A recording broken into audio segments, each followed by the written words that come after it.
This fly variation is designed more so to target the lower pec region. So those pec fibers that are attaching more so to the lower sternum and the ribs, the costal fibers, this is going to bias them a little bit more than some other exercises might. Okay, so what we're doing in terms of setup is we're attaching cuffs. You might use them as ankle cuffs sometimes. You may have them in your gym. You're going to attach it around the elbow area. And then what you're going to do is you're going to move from a high position with elbows kind of just below or at shoulder height, down in front of the body, almost as if you're putting your hands into your front pockets, but just in front of that position. Okay.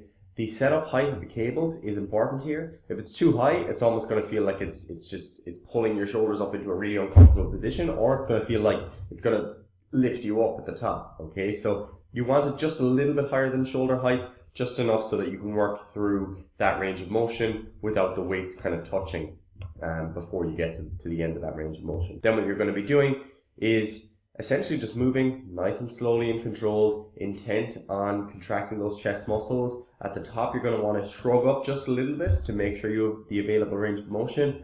Otherwise, you're going to find that your internal rotation is a little bit restricted. So this is a great exercise, guys, especially if you're trying to train the chest fibers without training the elbows or the wrists, which can be really helpful if you are injured, for example, or if you're just trying to be more accurate with your chest training. It's a great variation.